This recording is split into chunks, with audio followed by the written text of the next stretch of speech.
Hi, and thanks for watching another instructional video for CSCI 1300.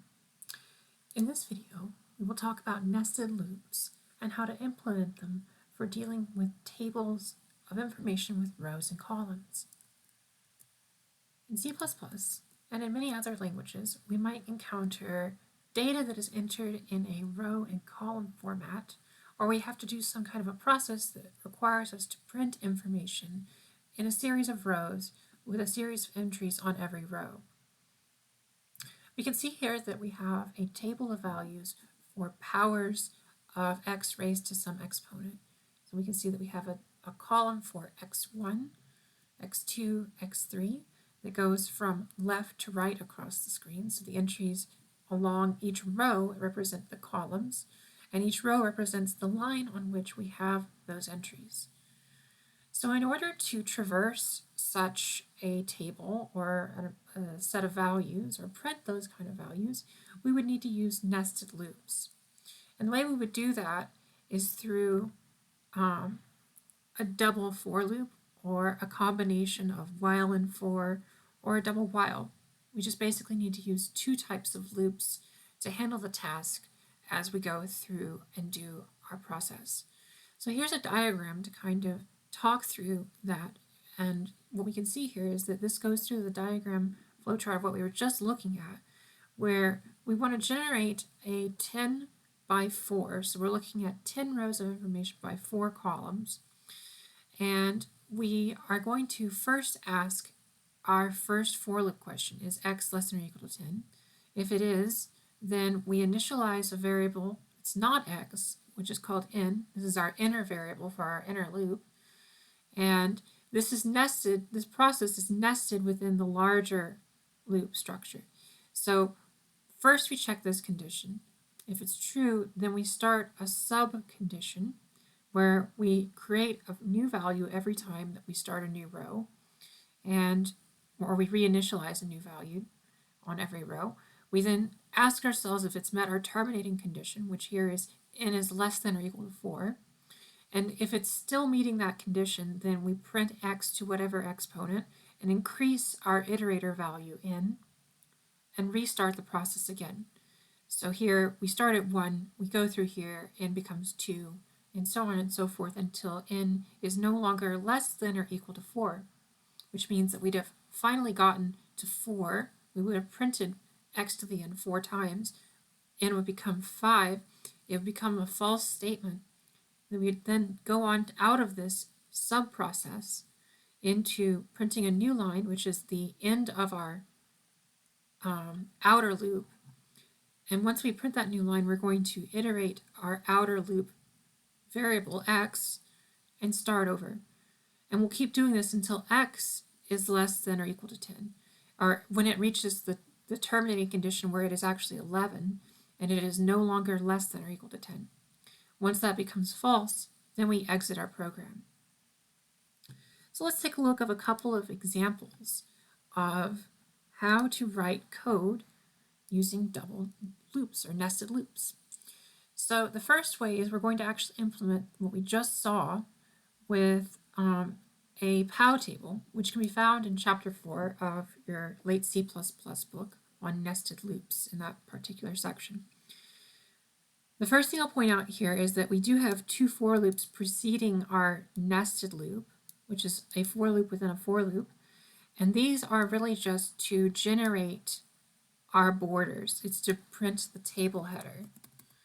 And what I'm going to do is I'm going to move over and generate this for you to show you what we're talking about here.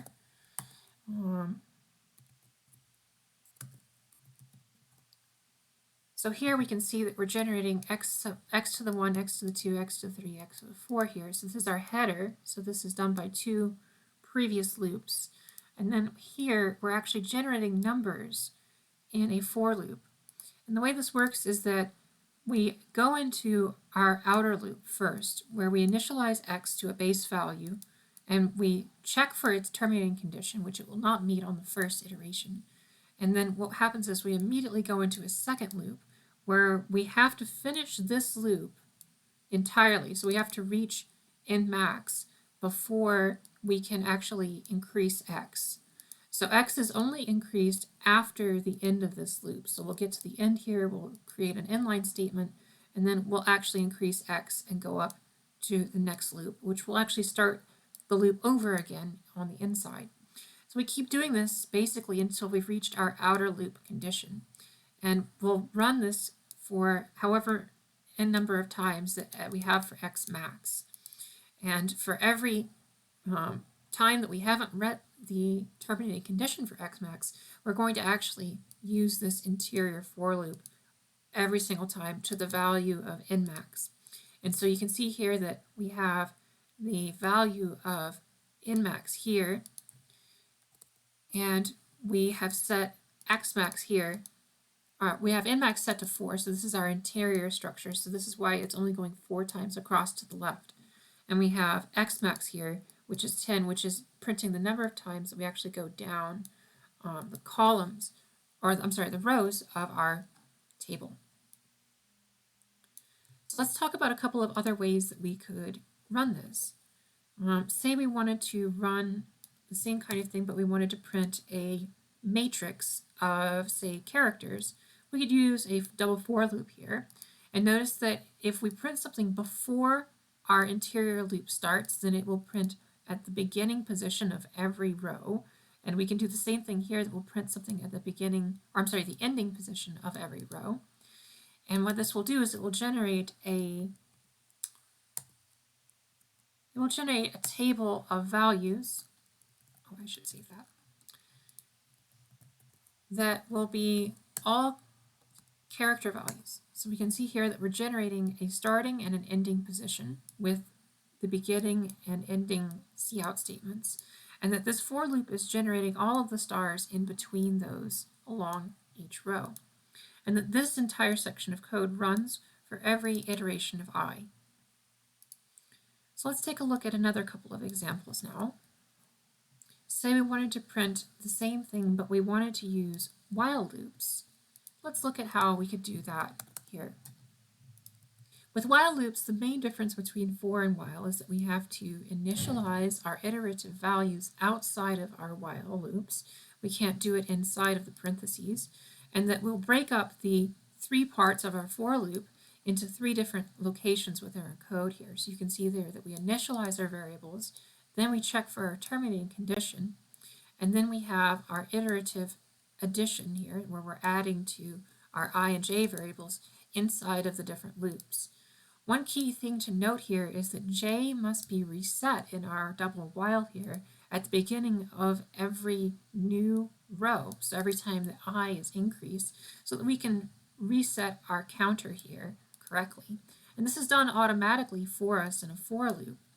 But with a while loop, we actually have to specify it for it to work correctly, the same way as the previous output for our double for loop. And this is the output of our double while loop. It's the same output, but it's just a different implementation above. So we can use while loops the same way as for loops, but we just have to make sure that we're handling those 3 conditions for the for loops by breaking them up for the while in the right places. So another example that we can look at here would be, say we wanted to print the alphabet multiple times on multiple rows. What we can do here is use a double for loop, and we know the exact value of the alphabet, which is going to be 26, and we're going to print it 10 times. So there'll be 10 rows of the alphabet from A to Z, which is 26 characters from A to Z. And we're doing a check here to say, okay, if the character that we have here, which is starting at the value of A, if that ever becomes larger than the character value of Z, we're just going to reset it to A. And then what we're going to do is we're going to output the character that we are increasing as we go. And just like the previous examples, we have headers for the rows. So here we can put buffers on both the front and the back of every row to make it clear how we are printing as we go through the row of information. And this is what it would look like. So we're printing this on our interior loop here, and these are being printed right before and right after the loop, before we start iterating I again. Lastly, we could do the same thing, but we could combine while and for loops. So there is no preset way to go about handling a nested statement with loops. Sometimes it's more efficient to use a while loop and a for loop together for specific tasks that you might encounter in C++ or in other coding languages, depending on the context. So we can mix and match here as we go through this course and through your coding career, where we can use while loops and for loops interchangeably as long as we understand the syntax for how to implement both of them. We can see here that we get the same output here, but the main difference is that the while loop has to initialize I outside next to the char variable, the character value for A, and that we have to increase I at the end of our outside loop, which is our while loop. So here we have an outer while loop that has an inner for loop, and at the end of the outer for loop, we will then increment our I variable after we have finished our inner loop process. So that's all I have for nested loops using both for and while as examples. Thanks for watching, and happy coding.